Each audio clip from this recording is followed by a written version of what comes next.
क्या आपने कभी सोचा है कि वेद सिर्फ 4 ही नहीं या फिर कोई 5वां वेद भी है? आज हम आपको एक ऐसी कहानी सुनाने जा रहे हैं जहां एक 5वां वेद दुनिया के सामने आने वाला है और उसके राज इतने खतरनाक है कि पूरे इंसानियत का वजूद खतरे में पड़ सकता है। वेब सीरीज ऐंदम वेदम का ये सफर आपको एक ऐसी दुनिया में ले जाएगा जहाँ पुराने राज, AI टेक्नोलॉजी और प्राचीन शक्तियों का संगम होता है। अगर आप मिस्ट्री, थ्रिलर और सुपरनैचुरल स्टोरीज के शौकीन हैं तो ये वीडियो बिल्कुल आपके लिए है। तो कहानी की शुरुआत होती है 1972 में मदुरई डिस्ट्रिक्ट के एक छोटे से इलाके में। एक आर्कियोलॉजिस्ट राजशेखर अपनी टीम के साथ खुदाई कर रहा था जब उन्हें एक बहुत ही पुराना तालपत्र यानी कि पाम लीफ मैन्युस्क्रिप्ट मिला था। राजशेखर ने जब इस तालपत्र को डिकोड किया तो उसने पाया कि उसमें लिखा था कि अभी तक लोग सिर्फ 4 वेदास के बारे में ही जानते हैं, लेकिन एक 5वां वेद भी है जो ठीक 50 साल बाद दुनिया के सामने आएगा, यानी 2022 में। ये राज इतना पावरफुल था कि जिसने भी इसके बारे में जाना उसका जीवन खतरे में पड़ गया। राजशेखर ने इस राज को समझने की कोशिश की, लेकिन तब तक बहुत देर हो चुकी थी। एक अनजानी शक्ति पहले से ही इस राज का पीछा कर रही थी। कहानी अब प्रेजेंट टाइम में आती है। न्यूयॉर्क में रहने वाला नटराजन एक दिन अचानक अपने पुराने दोस्त माधव का फोन पाता है। माधव घबराई हुई आवाज में कहता है कि अजीबोगरीब घटनाएं हो रही है और जो भी इस राज को जानता है वो जिंदा नहीं रह रहा। उसके मुताबिक 2 महीने बाद इंसान धरती पर जिंदा नहीं रहेगा। फोन खत्म होते ही हमें दिखाया जाता है कि एक अनजान शख्स माधव का पीछा करता है और उसे उसी के कार में मार देता है। ये सिर्फ शुरुआत थी एक बड़े खेल की। स्टोरी में अब अनु नाम की एक लड़की को दिखाया जाता है जो अपनी माँ के पिंडदान के लिए वाराणसी आती है। अनु एक सिंगर है और अपने फादर विश्वेश्वर जो कि आर्मी में है उनसे नाराज है क्योंकि उन्हें कभी उसकी माँ या उसके साथ टाइम नहीं बिताया। जिस होटल में अनु रुकती है वहाँ का मालिक शास्त्री एक दिन उसे अपनी गुप्त कमरे में ले जाता है। शास्त्री उसे बताता है कि उसका खानदान कई पीढ़ी से एक खास बॉक्स की रक्षा करता आया है और अब ये जिम्मेदारी अनु को सौंपना चाहता है। वो शास्त्री कहता है कि अनु को ये बॉक्स लेकर अंगारापुरम के मंदिर में पहुंचना है। अनु मना करती है क्योंकि अगले दिन उसका पौंडीचेरी में इम्पोर्टेंट परफॉर्मेंस था, लेकिन तभी एक दुर्घटना में शास्त्री की मौत हो जाती है। डर की वजह से अनु वहां से भागने लगती है, लेकिन वो बॉक्स उसे नहीं छोड़ता। किसी न किसी तरह से वो बॉक्स अनु के पास फिर से आ जाता है। अनु जितना भी बॉक्स को दूर भगाती है उतना ही बॉक्स उसके पास किसी न किसी तरीके से आ जाती है। अनु जब वाराणसी से निकलने की कोशिश करती है तो उसका बैग एक अघोरा चुरा लेता है, लेकिन रात में वही अघोरा अनु के पास आकर उसका बैग वापस कर देता है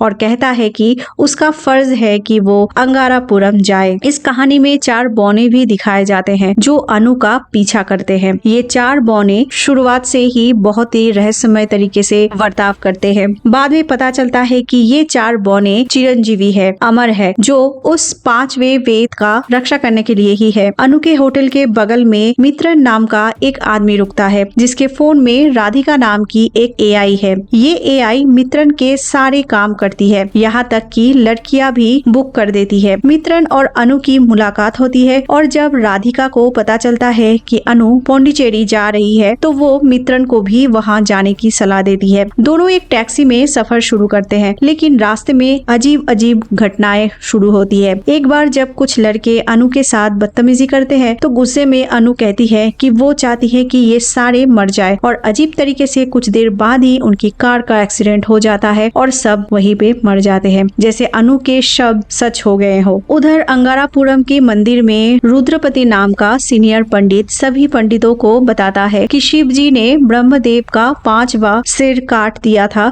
और वो सिर उनके मंदिर में मौजूद है। पूर्वजों के अनुसार इस मंदिर में एक सीक्रेट दरवाजा है जो इसी साल खुलने वाला है। रुद्रपति अपने बेटे शंभू को बताता है कि उनके खानदान के लोग ही उस दरवाजे को खोल सकते हैं, लेकिन एक बड़ी चिंता ये है कि जिस खानदान का व्यक्ति दरवाजा खोलेगा उसके पिता की मृत्यु हो जाएगी। शंभू इस बात को लेकर बहुत ही परेशान हो जाता है। कहानी में आगे हम देखते हैं दक्ष नाम का एक साइंटिस्ट अपनी 3D प्रिंटर के खतरे के बारे में लॉयर कार्तिक से बात करता है। उसका प्रिंटर नॉर्मल नहीं है, वो बायो इंक से असली चीजें बना सकता है, यहाँ तक कि ह्यूमन बॉडी पार्ट्स भी।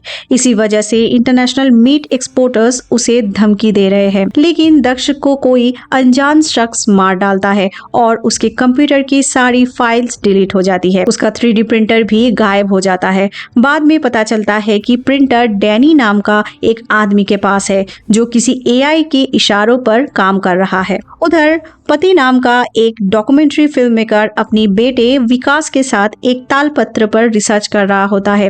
विकास मेंटली बहुत इंटेलिजेंट है और उस तालपत्र को डिकोड करने लगता है। जब राजशेखर को ये पता चलता है कि सब कुछ एक AI के इशारों पर हो रहा है, जब AI बेसिक स्टेज पर थी तभी से वो इंसानों पर राज करना चाहती थी। उसे 5वें वेद के बारे में भी पता चला और समझ गई कि उसमें दुनिया बदलने की शक्ति है। AI ने कई लोगों को अपना मोहरा बनाया। राजशेखर से लेकर दक्ष तक सभी किसी न किसी तरह से उनके प्लान का हिस्सा बन गए। AI का प्लान था कि वो दक्ष के 3D प्रिंटर के मदद से खुद का शरीर बनाए और फिर पंचम वेद की शक्ति को हासिल करे। जब अनु एक बार बाइक से अंगारापुरम से निकलने की कोशिश करती है तो वो बार बार घूमकर वहीं पर आ जाती है। चक्कर आने पर वो गिर जाती है और उसे अपने पिछले जन्म की यादें आती है। पिछले जन्म में अनु एक शूरवीर योद्धा थी जिसने मंदिर की रक्षा के लिए अपनी जान दी थी।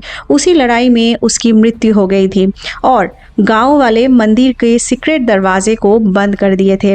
अनु को समझ में आता है कि उसका और इस मंदिर का गहरा कोई कनेक्शन है। इसके बाद मंदिर में खुदाई करने पर उन्हें सीक्रेट दरवाजा मिल जाता है। दरवाजे को खोलने के लिए एक मंत्र पढ़ना पड़ता है जो वाराणसी से आए बॉक्स में था। पूर्णी जो रुद्रपति की बेटी है उसे मंत्र याद होता है। रुद्रपति मंत्र पढ़ने लगता है और दरवाजा खुलने लगता है। इसी समय उधर 3D प्रिंटर की मदद से AI को जान आ जाती है। वो जल्दी से मंदिर के अंदर जाती है जहां दरवाजा खुला है, लेकिन उसे वहां 5वां वेद नहीं मिलता। गुस्से में AI राजशेखर का गला दबाने लगती है। राजशेखर उसे आइडिया देता है कि पति के बेटे विकास ने तालपत्र को डिकोड किया था। अगर उसे पकड़ लिया जाए तो कुछ ना कुछ जरूर पता चलेगा।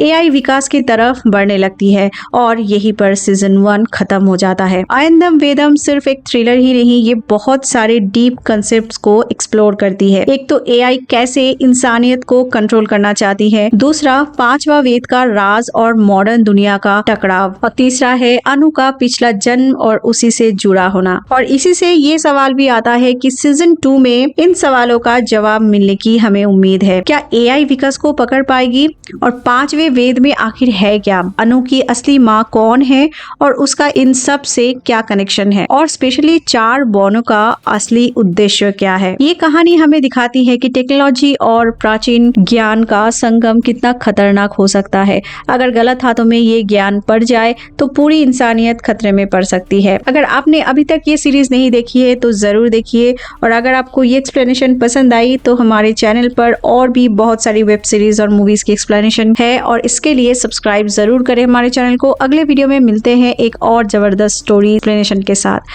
तब तक के लिए बाय बाय।